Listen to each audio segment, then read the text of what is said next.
2-2 weekend for Coach Jen Sewell and the Salukis. Here to recap it with our typical weekend preview upcoming is the head coach, Jen Sewell. Coach, thanks for the time. Good to see that you had some safe travels back. And, you know, a 2-2 weekend, you had a walk-off to start it off. A lot of great emotion at the beginning. You beat Purdue, what seemed like a well-played defensive game and a shutout. What's your takeaway overall from just the kind of, before we go game by game, just the overall weekend for you? Yeah, I can tell we haven't played enough games. We're playing two brands of softball right now. Either a very clean, well-hit, well-rounded, well-pitched, well-defended game, or we're playing kind of a rushed version. And I think you saw that with the run scoring that we contributed to against us, I thought, defensively. So I think it's in part of us trying to get really uncomfortable in the preseason. And right now we're just settling into games. So when we're clean, you can tell the game goes fast. We play a very quick defensive 3 outs and then get back in there and get to work. But when we linger defensively and sort of shoot ourselves in the foot, it can get away from us pretty quickly. I think that happened in the UCA game and the Purdue game. So, you know, that's a part of the process, and I know that's cliche, but yeah. It has sometimes to work that way with what we've decided on the schedule. So one of the areas that we knew, I mean, Maddie has had just an outstanding year to this point, and she had a really good start to her weekend. Yeah. And I know the inning against Purdue didn't go her way, but is it kind of important for her to maybe have an outing like that where she's got to work through when things just are not going well? Well, and I thought Purdue did their job, right? You know, they adjusted to her, obviously, and teams are going to do that, and you know, we have to know the next move, so we have to counter with our next move, and I think it was good for her. Now, the best thing about our pitching staff is they're highly accountable to what they do. You know, we've you know, luckily been with a pitching staff who says, hey, that's my bad. I got to figure that out. You know, I can't have that inning. And I think you saw all 4 of them at times do really well, and all 4 of them, like Maddie and Mattia, have times where they got hit hard. And you have to go back, you have to watch that film, and you have to get better because that's going to happen again. And it's definitely going to happen in a situation where in a postseason, a tournament, or an NCAA regional, where a team may see you once and then they'll have to see you again, and they're going to make adjustments. It's early. There's a lot of season left to go. Yeah. Last season proved that in terms of how quickly things can change in terms of your fortune. But what do you say to Maddie right now? What's her biggest thing that she's trying to get over here early on in the season? Well, I think Maddie's pitching healthy for the first time in her career. And that can be very scary, right? When it's just your stuff versus the hitter. I think she's still settling into some timing.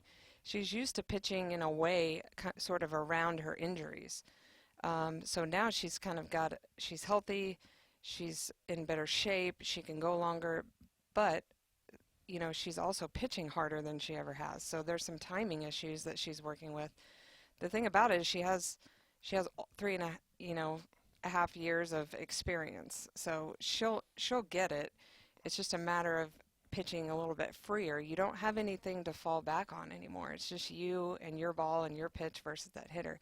And I think she's still settling into what it's like to pitch without wincing after every 100 pitches. So that can be a very different experience on the mound. So, hey, and into last weekend, we talked about South Dakota State starting off the week. I mean, that's a team that is used to winning Summit League championships, so they play at a championship level. And then for Riley to have the big hit late to win that game, I mean, to beat a good team in that way, that probably had a feel of a tournament game there early on in the season. I mean, South Dakota State was the best, I thought, offense there. And Hannah Hockerman probably had the best 9 outs. She gave up a couple, but again, defensively, we threw a ball away, I think, and then recovered very quickly and got right back in that game.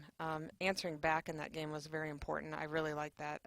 I think as a coaching staff, that's what you want to see. And then the chance to win it in the end, obviously, and we get that done. And it's a very cool story to do it right in front. She had a huge following there, and you know they saw her hit a couple that weekend. So, you know that we're playing some games like SDSU, and then we're playing some games like UCA, and then we come back with a Purdue game, and then we come back with a not so great Purdue game. So, you're seeing a team that's going to get pushed to the edge. I mean, we're going to get as uncomfortable as we can get, and you're going to see that. I mean, we're going to have some 1s and we're going to have some 10s. Riley is someone, don't want to say she got off to a slow start, but there was no question she had just a really good weekend. Yep. She was an all-conference player a year Yeah. ago, so this isn't a surprise to anybody. But where do you see, what type of year can she have? How can she even build off of what was last year and hopefully build off what was a really good weekend for her? Well, and I think she's the leader of that defense, and I think she has put a lot of pressure on herself and especially in this year. I think she played a little bit freer in the first 3 years, and I think you can tell even her in that class wants to leave the program big, right? And that's what it takes here. When you hand this program off to the younger players as a senior, you want to say, hey, this is what I did, this is what we did, and now we're gifting it to you. So there's a certain amount of pressure in your senior season to go out big, and I think Riley early on was sort of pressing in that sense, but now has really relaxed and started to swing the bat and understood how to, for her, she's such a competitor, such an incredible competitor, but she's the hardest on herself. And, that beating the crap out of yourself is not always the Yeah. best. She's so great for the team, but sometimes she can get on herself so hard that, she can really beat herself down. And I think she's learning this year that when you're leading in front of everyone, you have to be as good to yourself as you would be to the team. And that's where you see her start to kind of free swing a little bit. So, Look, it's much more than just coaching and strategy yeah. for you when Yeah. you're the head coach. And when you see a player maybe going through that, what Yeah. have you found, Coach Sewell, is most productive from your seat, to try to help them out, to get them where you always want your players to hold yourselves to high standards. But as Yeah. you said, sometimes you can be your own worst enemy at times. Yeah, and I think you're seeing Maddie Everly do it a little bit. You're seeing Riley. All of that class wants to go out big. And I Yeah. think sometimes you have to just sit back and let them understand that, hey, it's you are enough as you are. You've been here 3 years, and that was enough the first 3 years, and it'll be enough in your fourth season.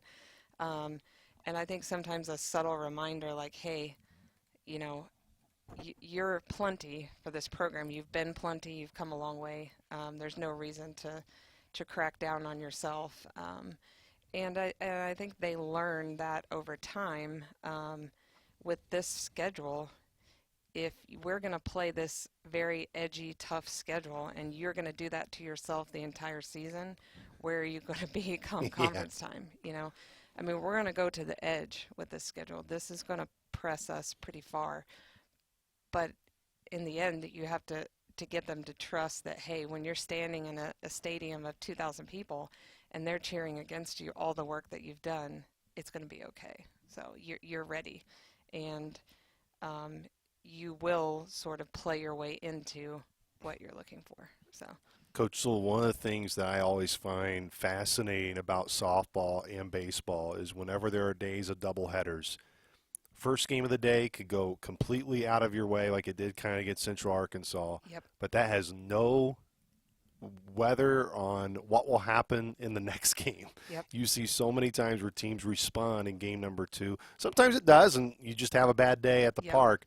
But what did it say about your team to not have a great start to the day against Central Arkansas, to come back and probably play your best game in terms of defensively, no errors in the game, and you beat Purdue 2-0? Well, I think it's recognizing in the UCA game, we spent a long time either tied up or close with each other. And we really shot ourselves in the foot in that game. And we stranded, I think, somewhere between 10 and 14 runners on. That's really been our bugaboo right now is, we have to, we can't stand on second base all day long and not have the big swing. So in the Purdue game, I thought, one, I think we were looking forward to that game and maybe had looked past UCA just a little bit. But we knew that's what's unique about us in baseball, right? You can always finish on a good note. Yeah. And I think we had a very quick 5 minutes in the dugout, and I said, hey, we're good. That loss doesn't hurt us. UCA is going to play great softball. They're off to a very tough schedule as well. Let's go get Purdue. And I think anytime Maddie Agroff, Maddie Agroff's coming for you. I thought the bats just kind of settled back down, and that's where our seniors settled everybody back down. we got the first 3 outs of the game and we get right off to a good start. So, and we don't have to have a miracle. We're not Yeah. playing so bad and then we're not playing so good. We're just kind of like a 2 and an 8 right now, and eventually we'll be a 5. So, Coach, let's go ahead and look ahead to this weekend. The Hilltopper Spring Fling. You'll see Dayton, Northern Illinois, and then Western Kentucky to end it. Doubleheader on Friday, doubleheader on Saturday. Hopefully the weather will be great for you there, yeah. over there in Bowling Green, Kentucky. But again, you said how this schedule is going to test you each and every weekend. Where do you feel the teams you will see this weekend will test you the most, and why you feel they'll test you there? Western Kentucky will be definitely one to pay attention to for sure. They'll be at the top of their conference, and they're extremely well coached. They'll be very well rounded. Dayton has come on very nicely. I think they've got great pitching. I haven't sat and really combed through them. And Northern Illinois is well coached as well. And with an in-state, we see them about every other year. A lot of times, I think they're coming to us in 25. So again, it's as much about just playing our brand of softball and trying to play it consistently at this point. I think our goal would be clean up those runners left on and swing the bats this weekend in big situations. We've worked the process all the way, I feel like, up until like bases loaded, 2 outs, you know, and then we need, like Riley did, that big swing.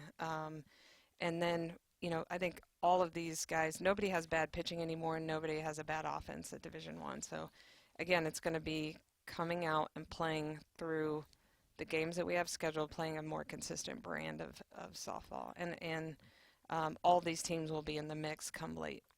Coach, there's no perfect science, because if there was, every coach would follow it and every team would win. Right. But one of the things that you kind of talked about, you mentioned about those in-game situations that you want to continue to put your team through and be able to execute. I feel like looking at basketball and Coach Mullins' team, they've had to learn some hard lessons in late games, but now you see them really starting to I feel, react positively to those situations.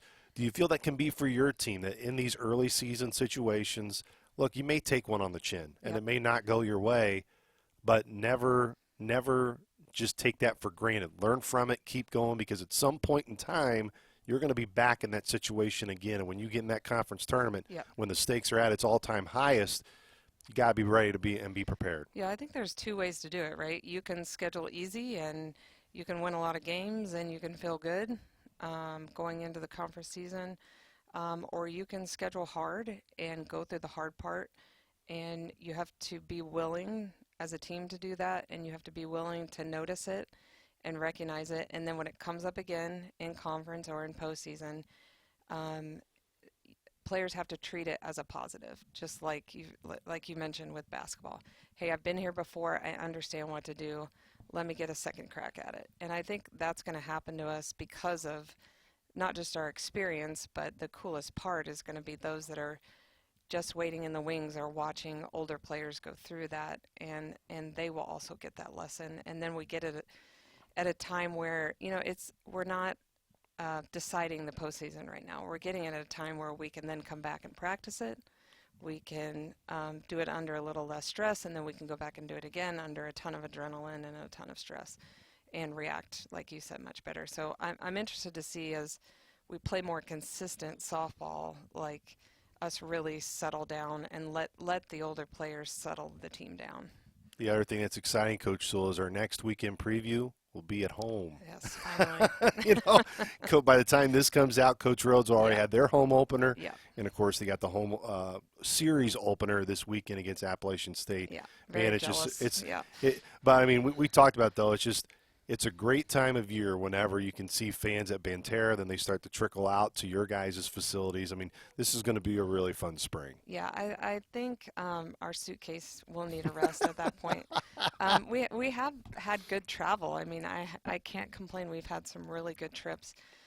If the weather continues to cooperate, I'd love to see us play 4 or 5 games a weekend, and then we're going to try to, get some games back onto the schedule due to rainouts. But I think there's a lot of teams in the country right now. I've gotten a lot of emails and phone calls saying, "Hey, can we get some games?" So there's going to be some additions, and people, want to play ball. We certainly need to get some games back too. But I think getting home is is got to be, as a player, I haven't played in a long time, but as a coach, it's good to sleep in your own bed and play in front of your own fans. And I know there's a buzz. I can feel it. The players can feel it about coming home. Well, and especially here. I mean, these Yeah. fans are excited to see you play, and Yeah. they're following you every pitch Yeah. this season. Coach Sewell, congrats again on a continued great start, and let's have a great weekend this weekend in Bowling Green, Kentucky. Let's do it. Once again, that was head coach Jen Sewell. This has been your Saluki softball preview. For more on the Saluki softball program, stay right here for SIUSalukis.com.